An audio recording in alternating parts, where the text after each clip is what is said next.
Okay, so we've all heard this interview with Juan Soto and Stephanie Soto. The female detective that they are talking to is Julie Junko. I believe she's actually forensics, possibly not detective. I had a quick look at her report for this, and it was even briefer than Detective Hunt's report for his interview with Yolanda. Now, I'm just going to apologise ahead of time. I'm currently babysitting my sister's Chihuahua pup, who is a week older than Mouse, and seems to be a bit of a barker. Him and Mouse are currently on a mission through the house. I'm not even going to look because I probably just don't want to know. But you may hear various noises in the background of puppies either destroying things, getting into things, or just being crazy. Now, in terms of the audio on this video, I have done my best to boost it as much as possible, but there's spots where the wind is so loud I just can't really do much more with it. Now, again, I did mention this in yesterday's video, but it appears that people aren't being notified of my videos. So, as well as the usual, check you're still subscribed, check that your notifications are turned on. If you're still not seeing my videos, hop across to my channel page and check, because you know that for the most part I tend to get at least one video out per day. There's not a lot of occasions when I don't get a video out on a daily basis. So on that note, let's jump in and have a listen to this audio, or this interview with Juan and Stephanie. You guys from here, or did you just hear about it and come over? We live 5 minutes We live away. right here. Oh, okay. I'm staying with her. So Juan has mentioned there that he is staying with Stephanie. Now, like I mentioned before, it could be that wherever he was at with his van, that he came back when he heard that Maddie was missing and is staying with Stephanie while they're looking for Maddie. But either way, clearly he is, even if he was travelling, he clearly wasn't too far away from them. He was close enough that basically straight after Maddie was reported missing, well, not straight after, but 1 o'clock in the morning after Maddie was reported missing, he was there at Stephanie's house. Meaning Jenn could have easily just asked him to come and help her out with Maddie if she needed someone to do school runs. I've said this before, but I'm just emphasising it because I think there is so much more to Jenn's story. And I just yesterday we were printing flyers, we were passing them out. I want to pull you guys into the shade. Do you have a handicap tag? No. Okay, you want to move it just so I don't want anybody to come out that needs it. Sure. And we're blocking that. So I have basically edited out lots of the blank spaces in this interview, because I figure none of us want to just sit here and listen to absolutely nothing. And how did, who notified you guys that she was missing? I got home one day afternoon. My mom called me. She started asking me like if I knew 4:45, 5 p.m. and I was like, no. And she took me to school and just kind of went from there and started just driving around school, driving around everywhere. Yeah, we immediately went around and checked. Yeah, once my mom informed us, then we left. We went over there. Yeah. Okay, even with the boosted audio and the denoising, that's so hard to understand. But the question was, how did you find out, essentially? And she said that she got home and her mother called her. And then we hear her say 4:45 to 5 p.m. Based on the context of what is being said there, it sounds like that is when Yolanda rang her. So I'd say around the time when Letitia was calling 911, Yolanda was contacting Stephanie to say, can you go around and check that Maddie's not at the townhouse? While Jenn, it would seem, was apparently sitting there and doing nothing, because the calls and stuff that she made occurred after the 911 call was made and after her and Yolanda doubled back to the school. Now, we know from listening to the 911 call that Jenn and Yolanda hadn't even gone back to the school at 4:45. So, essentially, when Yolanda contacted Stephanie, Jenn really was just doing stuff all. Because, like I said, we know that she did not actually try to contact anyone until while her and Yolanda were headed to the school to look. We know from the 911 call that her and Yolanda only headed to the school to look after that first 911 call was made. We also now have confirmation from Juan that he actually was already at Stephanie's house when Maddie went missing, because he specifically says that we came around here to look, meaning to the townhouse, because this is where the interview occurred. It was outside of the townhouse while forensics were processing it. So definitely Jenn's story of wanting Stefan to come to help her with Maddie is just a load of BS, because Juan was only 5 minutes away. Aside from Jenn and your mom, have you talked to anybody else? No. Our families, we're staying in contact with all our family. We have a lot of family. We're sending out any information that we can, that we know.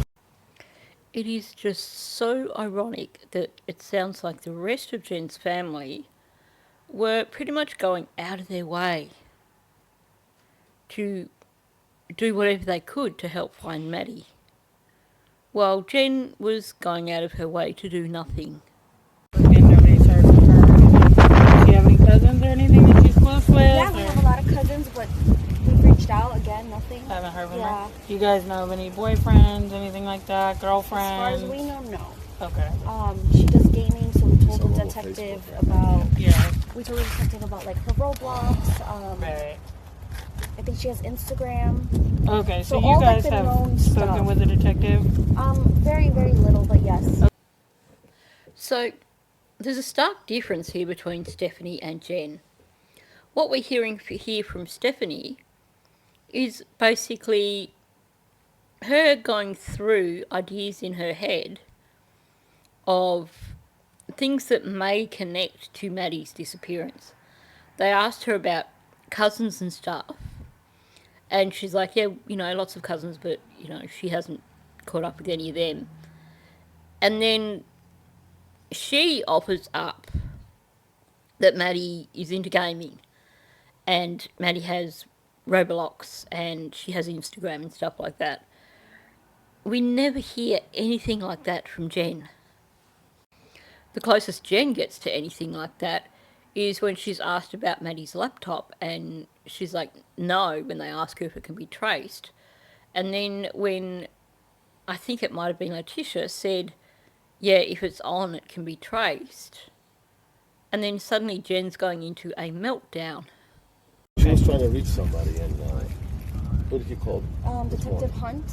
Okay, Just to gotcha. see, and We just want to be kept informed. Yeah, no, I feel like we 100%. haven't like heard Home, anything. Like in 2 yeah. days, it's been nothing. Yeah, we are working on a lot of stuff. We don't talk about the process. And I know that that's annoying, but we have reasons for that, and Yes. we want to make sure that we do everything 100% right the whole time. So, as I mentioned, this is Julie Junko, who is part of the forensics team. And this interview is occurring outside the townhouse. Now, I had to go have a look at her report, and I'll come back to that in just a moment. But let's talk about Stephanie and Juan first. So, from them, we're hearing, we just want to be kept informed. We haven't heard anything.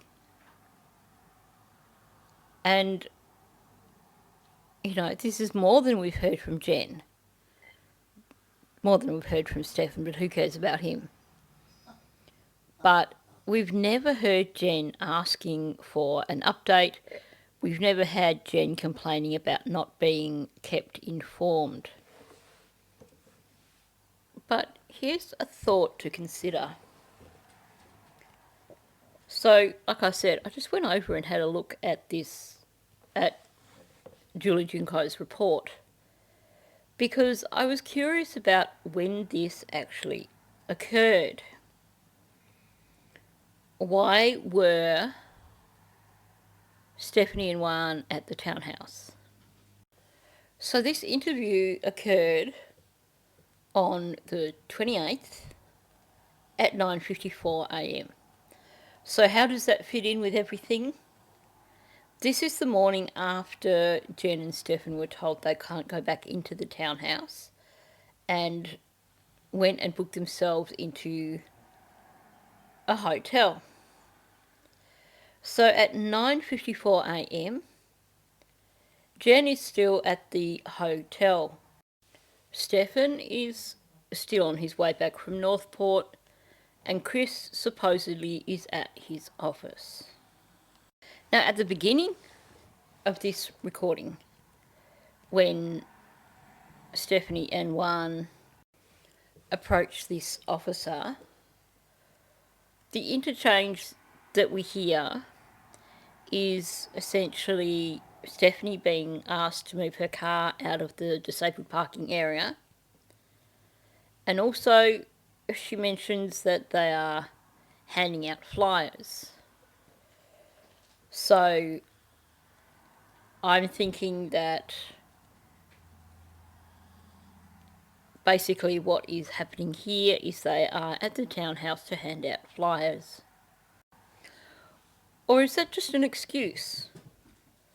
Because the thing is, they've not asked what's going on. Where's Jenn? Why is the townhouse locked down? Because if they had just gone around there just to pass out flyers, can you imagine the shock that you would feel if you rocked up and you didn't know, and your niece and your granddaughter's missing, and you rock up, there's no sign of her mother or her boyfriend or whatever you call him, but forensics are all through the house? You'd be shocked, and you certainly would be wanting questions. What's going on? You know, where's Jenn? But we don't hear that. So that to me says that Jenn has contacted them either the night before when they were thrown out of the townhouse, which was a little bit after midnight, or when she got up that morning. So Jenn got up a bit after 9 and took Sailor. Well, we know she took Sailor for a walk. We don't know when she got up.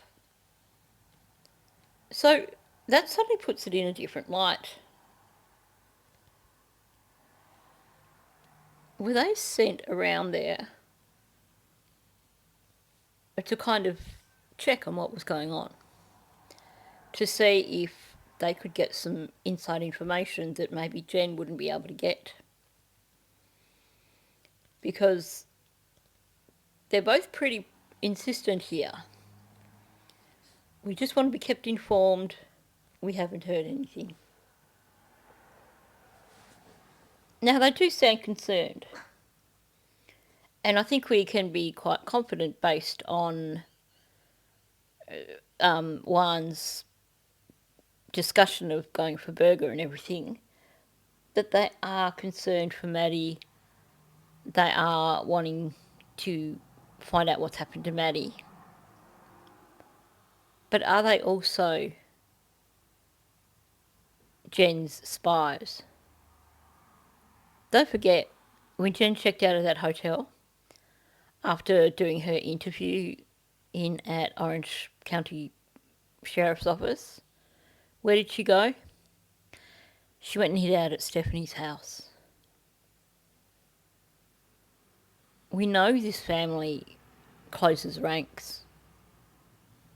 So, was this just them innocently going round there to hand out flyers and, oh look, here's a forensic officer, let's ask some questions? Or was this Jenn rang up and said, we've been thrown out of the townhouse, I don't know what's going on, and Stephanie's like, well, we'll go around there and see if we can find out information, because they might tell us what stuff that they might not tell you. Here's my business card. We are going to be here for a little bit. We can't really provide you with more information, but by all means, if you guys come up with anything that you want us to know, of course, yeah. Email is probably best because the other number is a desk phone, and obviously we're not there. But if you shoot me an email, it'll come to this phone, and then I can check it. Okay? How do we go about maybe getting a fund me for a reward or something? Maybe somebody will sell something and they'll come out and anonymously say, you know what? Yeah. How do we do that? If you're trying to do it on a level as like a GoFundMe for the family, that's something that you guys have to do. Yeah, we can't participate in that. Right. But do you have anything else? We're working on our end to see. So there's certain criteria that has to be met for different things, like Amber Alerts and stuff like that. Yeah. And that's stuff that we're working on. Unfortunately, it's not up to us, right? Like if we could, we would put one out for everybody because we get a lot of help that way. So, but it is being worked on in the back end. But by all means, if you guys want to start a GoFundMe, you can. I will tell you this. Typically, and we can't stop you guys from doing anything like that. Typically, the more that stuff gets out into the media, the harder it makes it for us, right? I didn't think of that. Yeah, sometimes that's how it works. But So by all should we means, wait? I can't tell you that. I really can't. It's just what happens with the media sometimes is they put information out there that's not accurate, and that can sometimes hurt our investigation. But again, I can't tell you. You guys do what you feel you need to do as a family. We're going to be doing everything on our end for you guys. By all means, communicate with us if you come up with anything. Like I said, we'll be here for a few hours. You have Detective Hunt's information, you have my information, and you can always just call the sheriff's office and say, I need to speak to So we could bug you every day and just... You can bug me every day. Something. Now, I've heard people criticise the family for their GoFundMes, for doing a GoFundMe to cover funeral expenses, and I'm not going to talk about that in this video.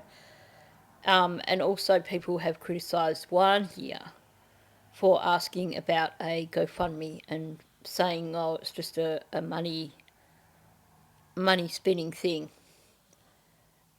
That's not really what's happening here. When you listen to the full conversation, it's essentially what they are actually conveying here, or what Juan is conveying here, is a sense of helplessness. So, yeah, they've made flyers and they're handing out flyers, but what he's saying is that's not enough. He wants to do more. Because he asks about the GoFundMe, and she says, well, that's a you thing. We don't have anything to do with that. you have to choose if you want to do that as a family. We don't recommend it. And Juan says he wants to know, he's quite happy to just drop the idea of a GoFundMe. He wants to know what other things can be done. And she's actually picked up on that. She's picked up on the fact that, and it's probably because these people deal with families regularly of missing children and understand what is actually being asked with these questions. Because she starts to explain about Amber Alerts and stuff like that. You know, there are things we can do, things we're looking into. We can't do an Amber Alert because of the criteria, etc., etc. So she's acknowledging it as well.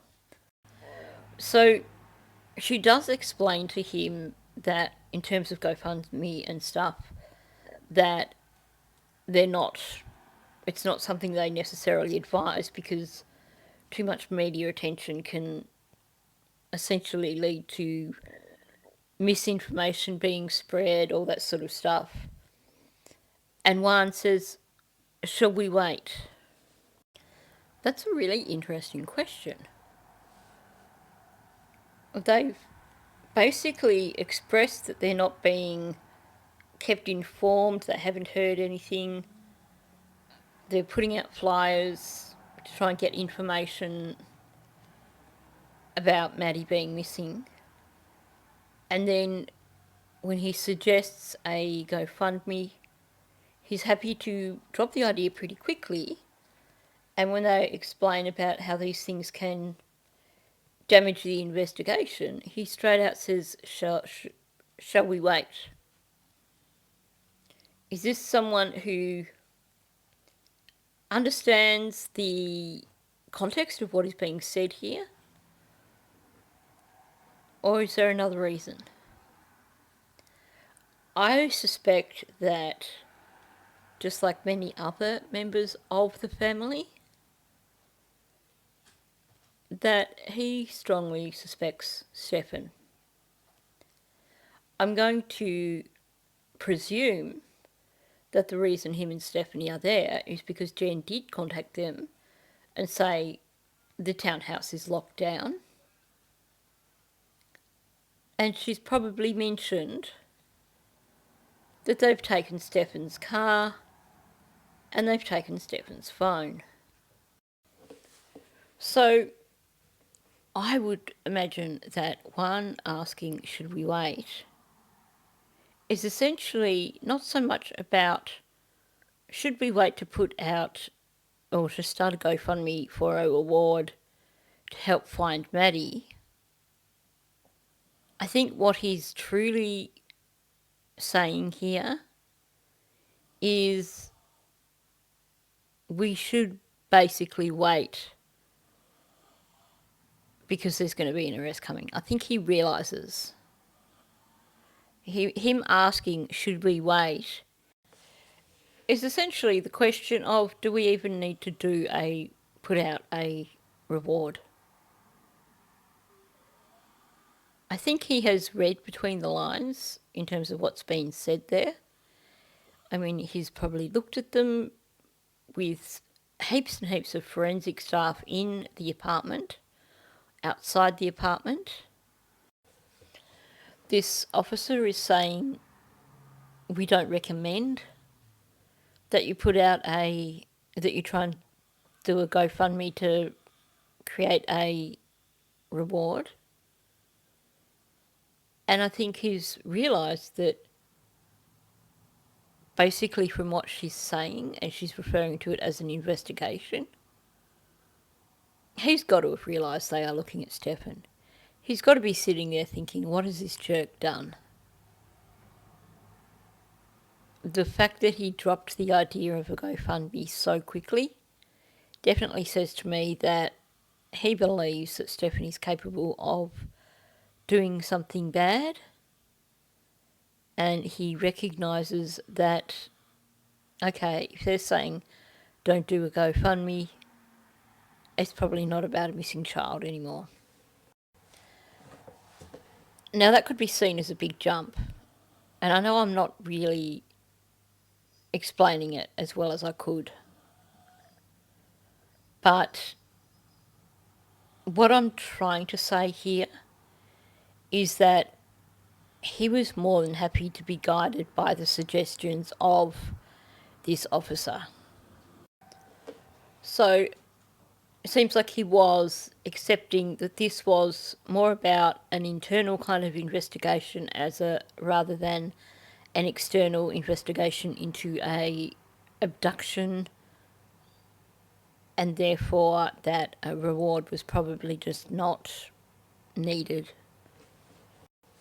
Of course, it could also be that he was just being overly compliant in an attempt to convince this officer that he genuinely was concerned about Maddie's welfare and hoping that maybe she would divulge some sort of information, having seen his concern. But to be honest, based on everything we've heard with regards to Juan's relationship with Maddie, I am going to suggest that he would want to do anything in his capacity to find Maddie, and that therefore the only reason for him to happily drop the idea of a GoFundMe would be because he's taken on board what the officer has said here and is connecting the dots and realising this is all about Stefan. This is not about an abduction. You can bug me. Last question. This is what frustrates me. Yes, sir. 8 hours. It took us 8 hours. 8 hours for what? The school didn't notify. She'd never. What is the procedure for Yeah, school? so I'm not typically, from what I know with Orange County Public Schools, and again, I can't really speak on their procedures because we don't work for them. But it was my understanding that they typically send out like text to parents or something. At least something or a phone call. Yeah, I'm hey, not. your kid is not here the first period. Yeah. Why didn't you tell us that she's sick? Yeah, that's something That's the that first thing you we should do, bring right? up to them. And I don't know if it's an automated system or how that works and how the text messages go out or what Jenn may have set up with them. If it, like, I don't know if some people can choose email, some people choose phone calls, some people choose text. But unfortunately, we can't speak on Orange County Public Schools. Yeah. I just know that typically, We gotta find out. like, I was just speaking to another parent reference a situation like this, and they got text messages. So. My thought process is 8 hours. Yeah. She's Yeah. in Georgia Yeah. already. You know what Yeah. I'm saying? But she's Yeah. at the port. Right. Right. This is the way that I think. So, I know I mentioned this in a video quite some time ago, but I'll just go through the whole system with Orange County Schools. At the time that Maddie went missing, the policy, or at least the policy at Hunters Creek, was that a text message or an email, I can't remember which, was sent out after school to notify parents of the child's absence. So these were going out at around 5 p.m. So yes, Juan was well within his rights to express his frustration over this. Let's say that hypothetically, Jenn knew absolutely nothing about what was going on, and she had been contacted by the school earlier in the day. Things may have been resolved much faster. On the flip side of that, if Jenn did know was going on, and she had received a message earlier in the day, that would have prevented her from spending that hour and a half sitting in the bus line, from doing the whole act of going to Yolanda's and then going searching for Maddie. It basically would have forced her to speed up the entire process. which could have complicated things for Stefan in a major way. When you look at Jenn's lies and inconsistencies and everything, it makes me believe that the whole school pickup thing was to buy time and also to create the impression of everything's normal, no idea that Maddie was actually missing. So essentially that late notification gave Jenn and Stefan a heck of a lot of extra wriggle room. So I do apologise for the extra barking. It appears that my sister's pup has learned how to bark and has no off switch. Okay, so back to the school notification system. So yeah, at the time Maddie went missing, notifications were going out around 5 o'clock of an evening. Because of what happened to Maddie, Orange County actually changed their notification system. So that what happens now is that as soon as it is flagged that a child is absent, I believe the cut-off time is around about 11 o'clock of a morning. And so that's, census time, essentially. So if a child has not turned up at school by 11 o'clock of a morning, that's when contact is made with the parents to essentially say your child is not in school. This definitely is a better system, and maybe in the future it can make a difference for a child who has been actually abducted or in another Maddie situation. The positive offshoot from this too is that, or this is what's been seen in Australia anyway. They probably haven't got statistics yet, but schools that, it's my understanding that I think all schools in Australia do this now, but I may be wrong. But where schools are contacting parents after second period, and where you've got the schools that actually physically phone the parents,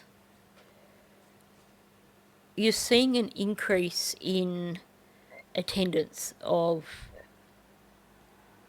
a particular cohort of students. The kids whose parents are like, oh, well, I can't be bothered taking them to school today, or the kid goes, I don't want to go to school, and so they allow them. So it's actually making parents more accountable for their children's education. Because it's proven that they become less willing to have these unnecessary absences if they know that they are accountable to the school. If they know that the school's going to ring them up and ask them questions about why their child isn't there. And when you think about how this applies in other cases, you look at the Madeline Soto case, and she was gone. She was missing for 3 weeks before the school basically said to her mother, you need to come in for a meeting about Madalena's absence, and you need to bring Madalena with you. Which was when she turned around and said, well, actually, Madalena's missing. But had they had a policy of ringing and speaking to the parents, then evasion from Diana Kojikari, which I have no doubt probably would have occurred, may have actually allowed the investigation to begin much sooner, and perhaps the trail wouldn't be quite so cold in terms of figuring out where Madalena is. Yeah, Yeah. Do you guys know anything she would have been upset about or anything? No, Sunday she had a great birthday. She was happy. A great birthday. Like, she got a whole bunch of gifts. She got a lot of money. She didn't take any money with her. Right. Like, if she was like trying to run away. Yeah. We were cleaning the backyard, poop. Yeah, right. We were, I have a van that travel. It's right in front to check that I was ready. Yeah. We were working on that, doing little things in there. Yeah. And then she helped me with the front yard, cleaning up. She's like that with me. We do things. And then I took her to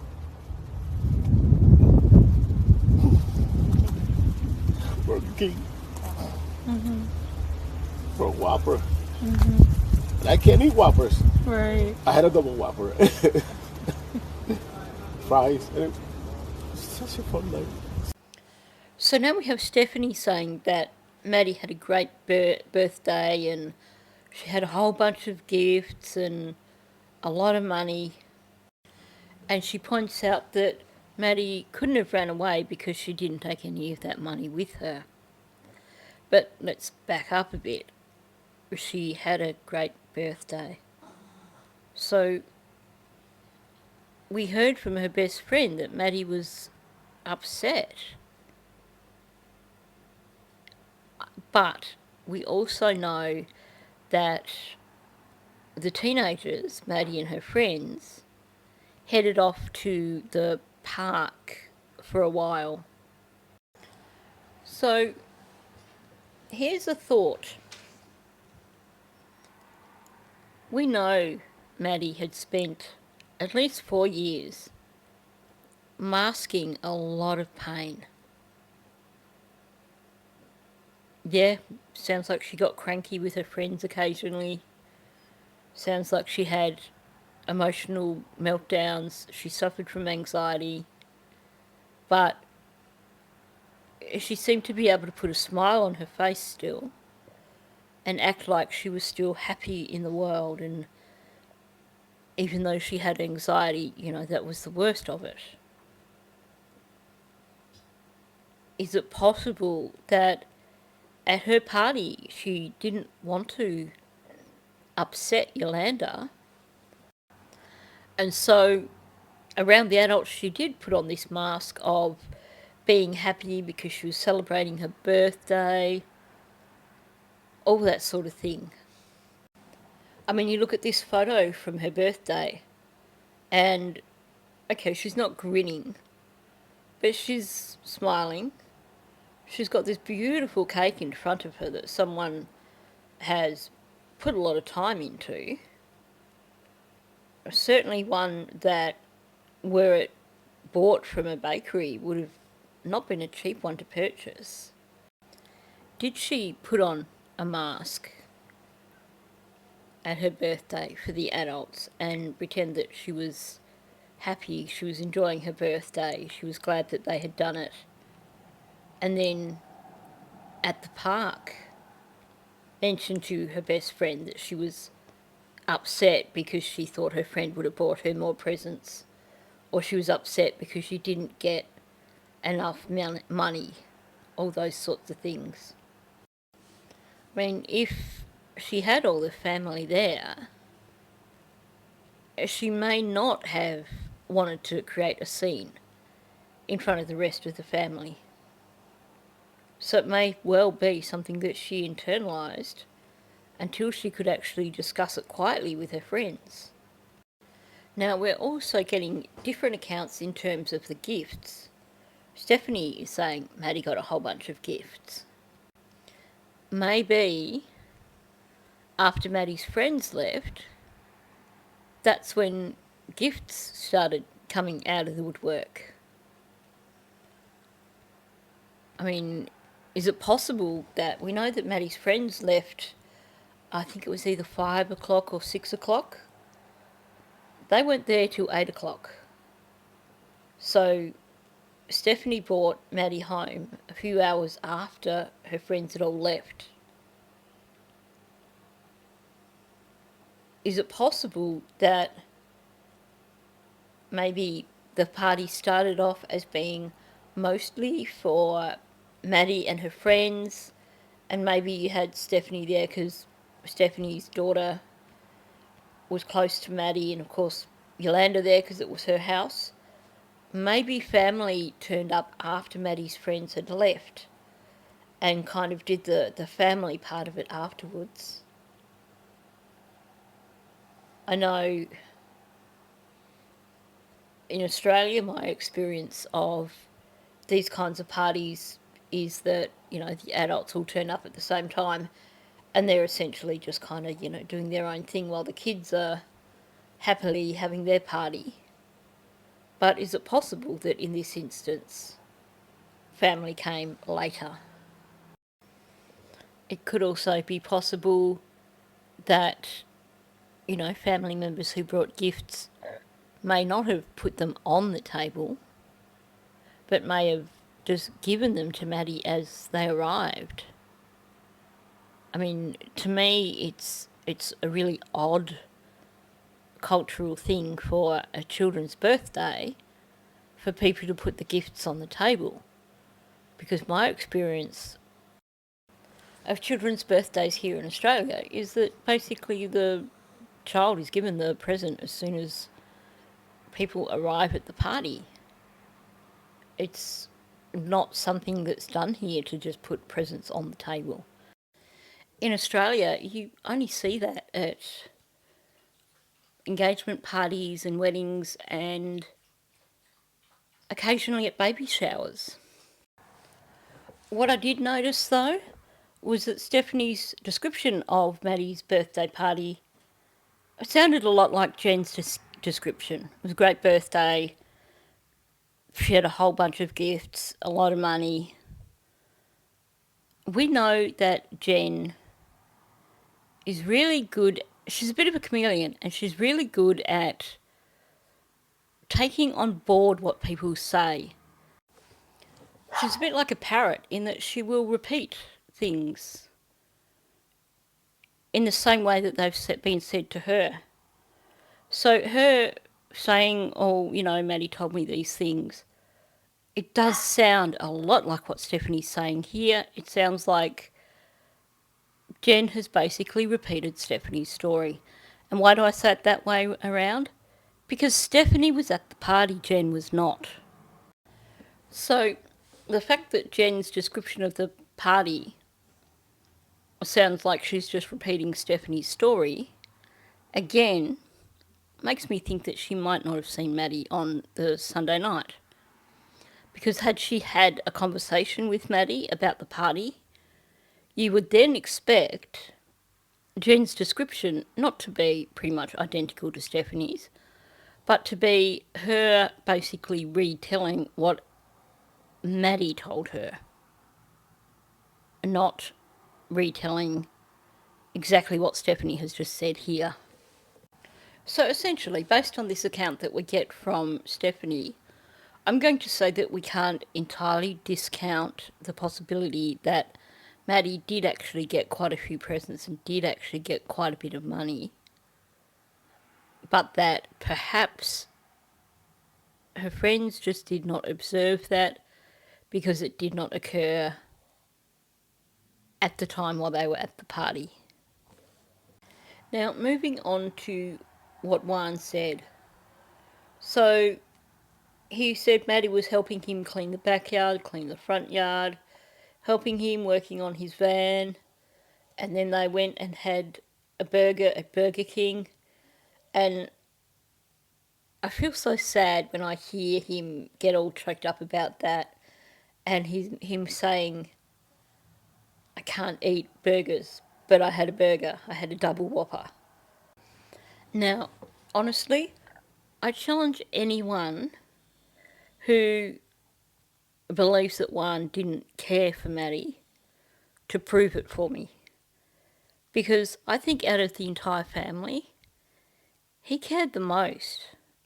We have this account from Jenn's neighbours about all the things that he used to do with Maddie. He taught her how to ride a bike. He used to do all these things with her. He used to drive her to and from school. And now he's giving this account of, he went and took her for a burger and he shouldn't have a burger, but he had a double whopper anyway. You can hear it. He really cared for Maddie. Now, I'm just going to say this. I challenge anyone who wants to claim that Juan didn't care for Maddie to actually prove it. Because listening to him talking about this whole burger thing, you hear the emotion. You can hear how much he cared. And we have the account from Jenn's neighbours, which makes it clear that Juan spent a lot of time with Maddie. He had a lot of time for Maddie. He made time for Maddie. Here's where I've got a problem though. We had Stephanie with her story of, the party was great, she got a bunch of gifts, she got a bunch of money, everything was normal, nothing to see here. And then Juan takes up the storytelling.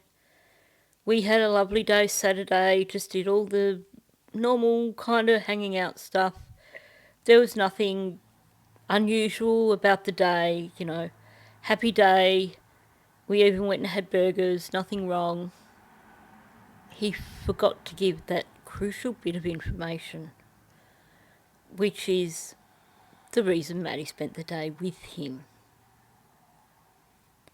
We know Maddie was meant to go home on the Saturday,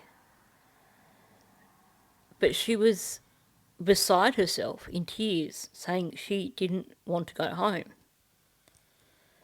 So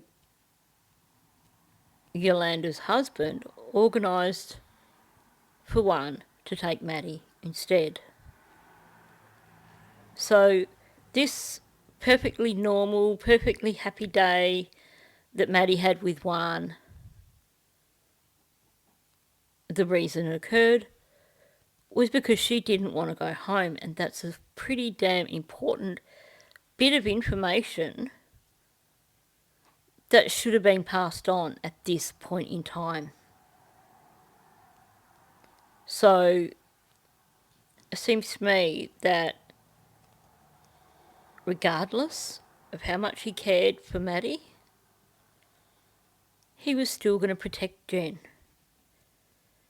He wasn't going to tell these officers, well, actually, the reason she spent the day with me was because she said she didn't want to go home.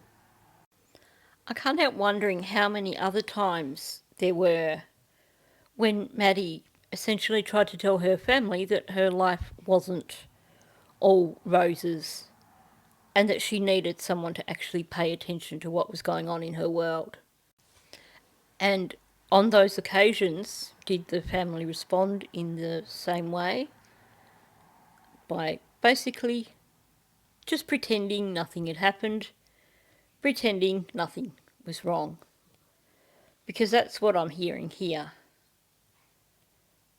They didn't address Maddie being upset about not wanting to go home. They simply went, okay, well, here you go spend the day with your grandfather. We won't talk about it anymore. We'll just forget that you were upset. Because it certainly sounds like it was not the topic of conversation at any point in time. It sounds like their solution to Maddie's crappy home life is to just offer her a few extra hours away from Jenn. This entire family basically decided that it was far more desirable to stick their heads in the sand and pretend nothing was going on rather than to confront whatever the situation was that was making Maddie so miserable. Maybe they believed that it was all about Maddie and Jenn butting heads. And they thought, well, okay, we won't interfere because it's an issue between Maddie and Jenn. But it seems to me that they never once tried to actually get to the bottom of the problem. They just went with we'll just ignore it. We'll let Jenn deal with it. Even though everybody knows Jenn couldn't give a damn about dealing with anything unless it involved her directly. It was great. Do you remember who was there at the party that night? All our family. We have a big family here. She had 2 friends from school. They talked to them already. So family, like, is you guys aunts, uncles, cousins. So she gets along with everybody? Yeah, and she had 2 friends at the party. From school, right? From school, and they were having a blast. They were outside. They went to the park. They came back. The party was here? No, it was at my mom's house in Orlando. So, yeah, when you hear her say, you know, they were outside, they went to the park and came back, it does sound that perhaps a lot of time through that party, while Maddie's friends were there, was spent separate from the adults. So, yes, it is quite possible that Maddie's best friend saw Maddie as being upset while the adults didn't see that because Maddie just shared that with her friends. Did she go with to the No, party? I took her and I dropped her. God, That's So I the dropped her problem, off yeah. 8:30 at night. I told her, she takes supplements. I said, take your meds, take a shower. I left. And then 10:30 after work. Oh, so she back here to meet her, or did she go to the party and meet her there? No, here. She got out at like, I don't know, 10. She had to ask her, but she said she got here around 10:30. Okay, so there's a few things that have been confirmed here. Stephanie says not just that she brought Maddie home, but that she took her to the party. So that says to me that Maddie was or returned home on the Saturday after having her whopper with Juan, and Stephanie must have picked her up from the apartment to take her to the party. Now, the other thing here that's interesting is when Stephanie talks about dropping her off. She says, I told her to take her meds, take a shower, etc., and then I left. So that says to me that Stephanie actually went into the townhouse with Maddie and basically got her started with getting organised for bed and then left. Because otherwise, if she had just dropped her off, I would expect her to say, yeah, I dropped her off. When I dropped her off, I told her to do these things. And then I went home. But so it sounds to me like she was basically encouraging Maddie to do what she had to do and then left. Now, what's interesting here is that, of course, Stephanie lives 5 minutes away. Now, after Stephanie left, at 9:15, Stefan arrives. But Stefan came in through the back gate. But before Stefan arrived, he wasn't en route from Northport. He actually overshot this townhouse, and you can see on the tower data that he was further north than the townhouse. And I'm wondering if he was actually essentially keeping an eye on Yolanda's house so that he could make sure that he turned up at Jenn's after Stephanie was gone. Because the timing seems incredible in terms of him turning up only 15 minutes after Maddie was dropped off. It does make me think that he did intentionally wait till after Stephanie was gone before turning up so that people wouldn't know that he was there. A little disabled, like emotionally type of thing, but you can have a part-time with Disney and all that stuff. She finally got another job with them because Yeah. They give him the run around. And we have to watch the baby, you know, and she helps. You know, Stefan is over to help her. She asked him to come and help her. Right. You know, these few days because she was in training and all that stuff, and it's 6 o'clock in the morning. It's tough. Yeah, she says that there was that's some why the days reason that she was that going to she get out at 1 a.m. So she that's always why takes us to she needs school. help. Okay, there's a few things to unpack here that I think are actually kind of important. So, first of all, let's talk about what Juan is saying here in terms of Jenn and her job. She's got this job at Disney. She finally got another job. They were giving her the runaround. I'm sure that's what Jenn told him. But Jenn is not the most truthful person. That sounds like more of a Stearns excuse. The classic narcissist's excuse where they don't want to admit any kind of fault. Did she perhaps fail a rug test previously with Disney and had to be clean to get a new job? Is that why she had to have that blood test on the Monday when Stefan supposedly took Maddie to school? Just something to consider. Because it really does, when you consider what Jen's like and what Stefan's like, when you hear someone say, oh, she finally got another job with Disney, because, like, they gave her the runaround.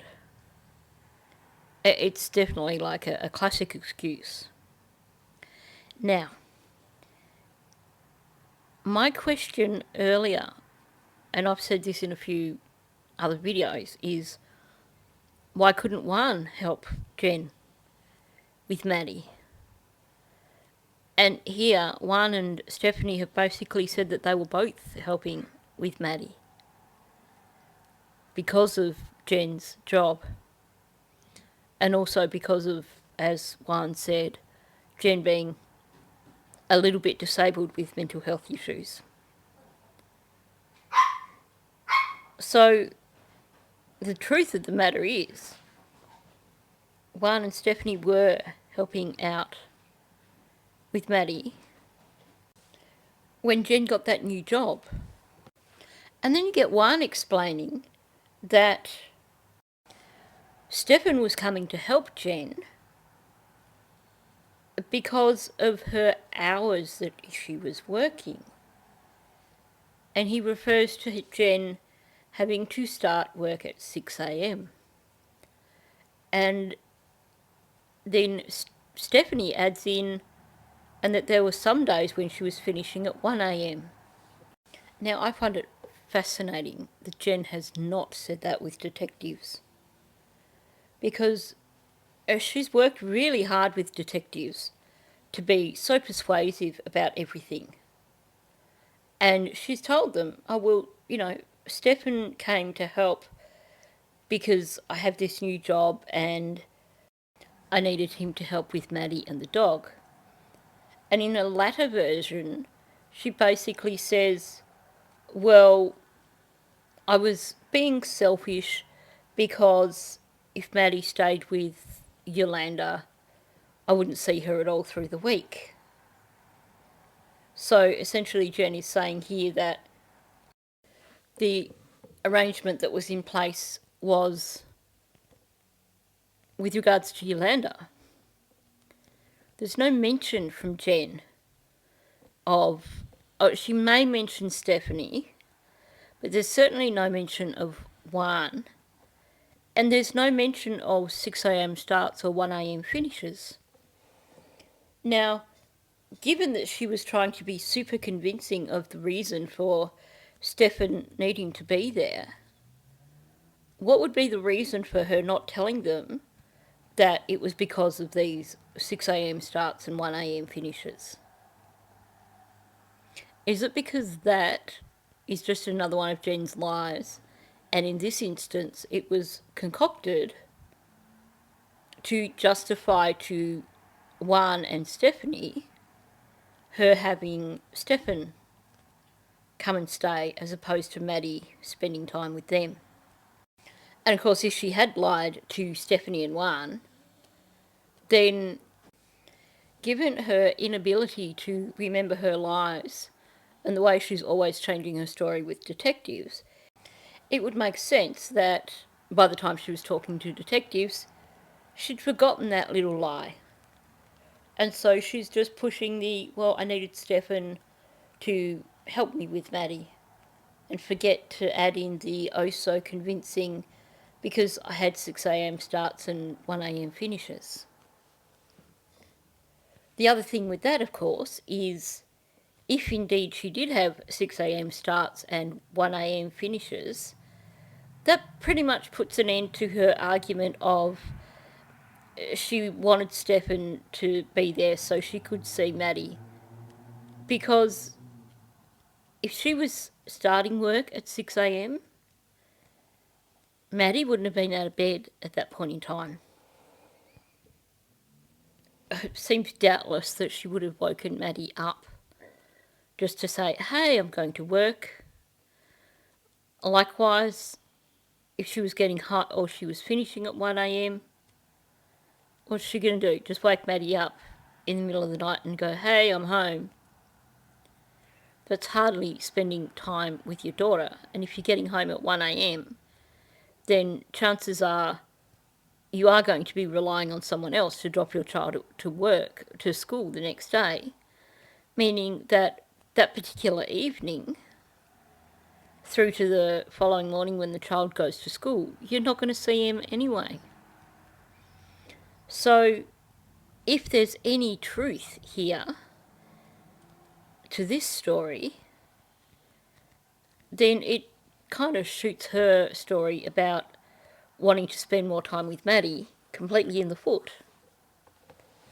To me, I think what's happened here is that she's lied to Juan and Stephanie because she needed an excuse for Stefan to be there, and so she's come up with this lie of wanting him to be there because of her 6 a.m. and 1 a.m. hours, so that he can be there at the townhouse for Maddie. I'm guessing that she chose to throw those hours in as a way of showing Juan and Stephanie why she needed Stefan, as opposed to having them continue to help her with Maddie. So when we add this lie into the mix, it takes us once again back to the question of why did she need Stefan to be there? I had speculated, based on things said by others and things said by Jenn, that basically the plan was to have Stefan move back in rent-free, and that saying he was going to help with Maddie was basically going to be used as an excuse, like, look, he's helping me, he's like my live-in nanny, so he can stay here rent-free. That would, of course, also explain her lying to Juan in terms of her hours, because that would allow her to convince him that she needed Stefan to be there as a live-in nanny. Write something on the back of the business card, because while you guys can reach out to me, I'm going to give you the lead detective's information. Okay, please. But like I said, if you guys think of anything, please let us know. Right now, we're just in the process of collecting as much information as we can. That's why we're here. We're working in other places as well. Yes, that was my next question. Like, I know you guys have to cross everything off, and that's good. What about other possibilities? Everything's being addressed. So everything that we can possibly address at this time. There's detectives all over the county and in other counties. I mean, this isn't actually even our county right now. So we have multiple all detectives and law enforcement officers in general, forensics investigators. We're just trying to collect as much information as we can. So by all means, yeah, we understand. Yeah, we just want to be kept. Yeah. So I will say you might not be updated every single like 5-10 minutes, but there's a lot of effort you put in. Once a day. Hey, I was with Hunt yesterday, and we've been out since yesterday at I came out personally 3 p.m. and we're still out doing everything. So notice that Stephanie doesn't actually question precisely what it is they're investigating there at the townhouse. They're essentially telling her we're throwing all these resources at it, and she doesn't question it in any way.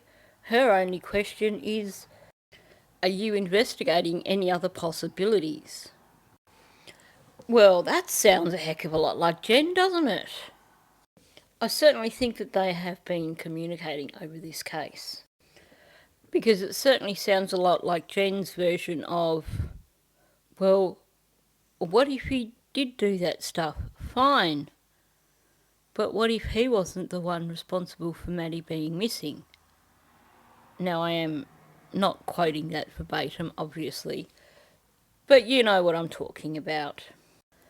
I think when you couple the way that Stephanie was speaking in this interview with Natalie's interview, it certainly makes me question how trustworthy Stephanie is. Now, the other voice that you heard just then was Matthew Chang, and he's actually a digital forensics person. He was the person that was actually recording this conversation. So not one of the detectives, although Julie Junko isn't a detective either. Well, she might be a detective, but she's forensics. So this interview is with 2 forensics people. In terms of their reports, like I said, Julie Junko barely mentions this in her report, and it is very short on facts. Matthew Chang doesn't mention it at all in his report. Julie's report is already on my Patreon. I will upload Matthew Chang's report anyway, even though there's nothing in it relating to this interview. But since we're dealing with him, I'll upload it to Patreon anyway. The other thing is we have to communicate.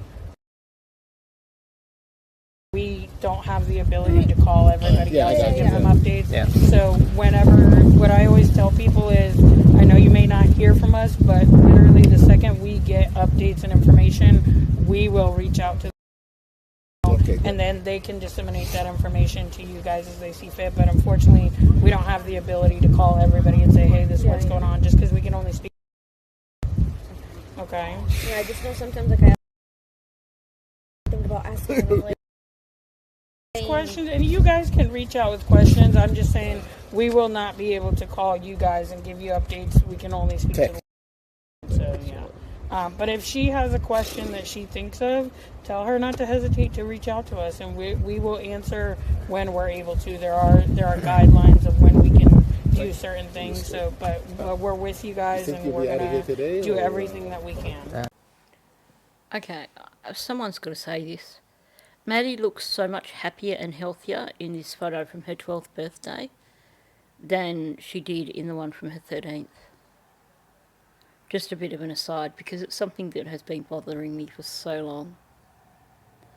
So here the officer is making the point to Stephanie that they can't communicate with all the family. They will bring Jenn up to date with anything that they can, but it's basically up to Jenn to disseminate the information. I would love to know what it was that Stephanie was saying then about Jenn. Clearly it was something along the lines of Jenn doesn't necessarily take in all the information, or Jenn gets confused or something like that, because then we get the response of, if she's got questions, she can contact us. There are limitations on what we can tell her, but if she's got questions, she can contact us. And then in the background, you hear Juan asking if they think they will be out of the apartment today. So remember, this was at about 9:30 in the morning. I do wonder, and I'd love to hear your take on it, I wonder if they were here on a bit of a scouting mission for Jenn, or if they were here for their own curiosity. Because it certainly seems like there is more communication between Jenn and Stephanie, and Juan's in the mix there somehow, than there is between Jenn and Yolanda. It really depends how the process is working. Yeah. Would you suggest that we could do next? Like yesterday, we were out, like, passing the flyers. Yeah. Like, Wait, is your family members, especially the ones that are closest with her, know, like, hey, the second you hear from her, you need to let us know. She's with Steven? Communicate that to detectives, because at the end of the day, our biggest concern is her safety, right? We don't care about anything else. We don't care. She could walk up to me right now and be like, I robbed a store, and I'd be like, okay. In the media, but the less fake information that gets out there, the better it is for us to be able to. I'd rather do that than stay here with them. Okay. What about like I know you guys did like a search yesterday. What can we do, like the search? Like, so it's best. It's best that you don't right now, because we are continuing our search, and we don't. I'm not saying you can't drive around to our favorite places and look if there's anything you think of like that. Yes, but as far as like, I don't know, walking through woods or something like that, I would tell you not to do that, because we are doing that, and we don't want anything to really be like contaminated or anything like that. But by all means, if, like I said, if you guys think of something that you think should be looked into, let us know, and then we will prioritize based on the information that we get and see what's best for us to do next. All right. Okay, so this question from Stephanie, you know, what do we do next? We've done flyers, what do we do next? That tells me that she's definitely here for the right reasons. She's not, she may still be wanting to get information for Jenn, but her number one concern is Maddie. And I actually think, now that I'm thinking about her essentially saying that, you know, we're out of the loop, I do believe that what was being said about Jenn that got redacted probably was something along the lines of, we can't rely on Jenn to tell us anything. So, well, I think that she definitely was still offering for support for Jenn, and perhaps relayed all this back to Jenn. I definitely can see here that there was real concern for Maddie. This wasn't just like a fact-finding mission. You know, she wanted to know, what can we do next? And then she asks, can we search? And you get that answer, which tells you this is now a homicide investigation.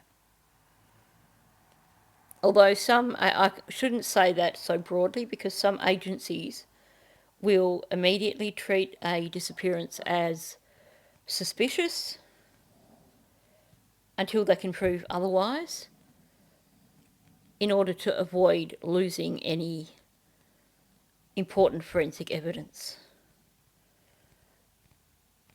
This is why you see with the Jack and Lily case, they only had actual trained volunteers in there searching, even before they had anything that could have given them an indication that the parents could be involved.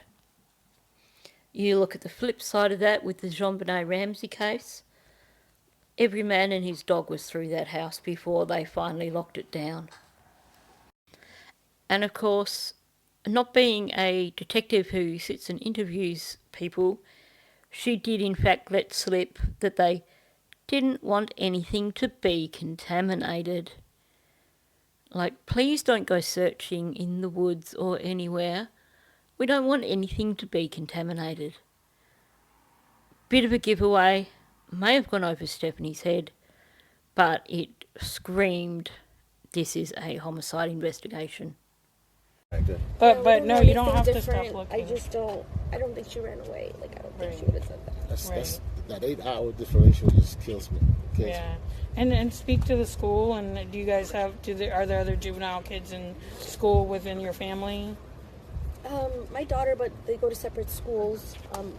Yeah, and that's something that Jen may need to speak to the school and just be like, hey, in the future, I need notification.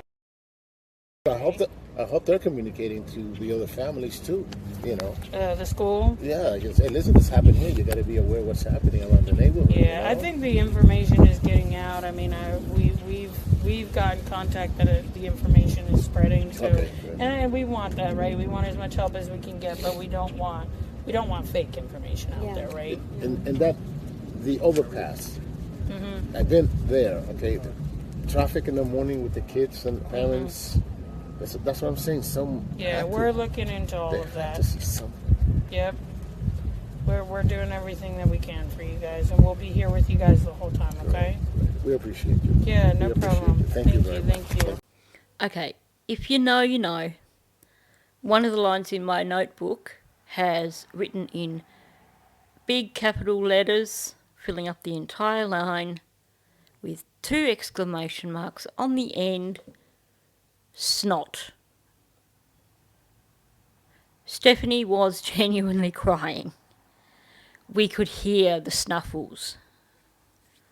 This was after her saying that she doesn't think that Maddie ran away. She wouldn't do that. So it sounds like they are still under the belief that it is an abduction.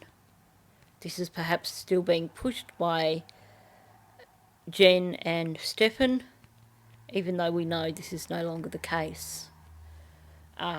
Because then Juan talks about the overpass and the amount of traffic, and that there would have been kids and parents. Someone must have seen something. It's interesting that he brings it up and says, I've been there. I'm wondering if he's saying he went there of a morning to just see what it would be like to test out Stephen's story, or if it's basically based on his own experiences from dropping off Maddie. But these two are actually thinking of real plausible scenarios. They are genuinely concerned about Maddie being missing and trying to figure out what's going on, what might have happened, what they can do next. This is not something we ever heard from Jenn. We're going to get back to it, and if you guys have anything, then please reach out, okay? You're only 5 minutes away. She lives 5 minutes. Yeah, okay, perfect. Absolutely. Thank you Thanks, so much. Detective Funko, Orange County Sheriff's Office, February 28, 2024, 10:07 hours. Present was Detective Chang, case number 24-11313. Okay, I realise I have been pronouncing her last name wrong throughout the entire video. So that brings us to the end of the interview with Juan and Stephanie. Now, I should probably apologise for the patchy audio today. With my sister's pup in the house today, I couldn't even begin to tell you how many times I've had to stop and re-record audio because of his barking. So it's been a very long day, and I've ended up with lots of little bits of audio all over the place, which, given this particular program, is going to make fun for editing, because InShot has this glitch where it basically slides the audio sideways, and you end up, if you're not careful, with audio that overlaps. So this is normally where I offer some nugget of insight or things that I've observed throughout the video, But like I said, I've stopped and started so many times today that I've forgotten half of what's gone on in this. It's just been way, way, way too many distractions. So I'm not going to try and come up with something intelligent to say about the video because it's just not going to happen. Yes, I have reached my limit for the day. I will be moving on and looking at Tyler Wallace and Stephen Young next. I haven't decided which to start on. I will just basically probably grab whichever one I hit first amongst my playlist of interviews. So on that note, thank you for listening. If you're new to my channel, please subscribe, hit the like button, and please leave a comment. And on that note, thank you, and I will catch you in the next one. I've been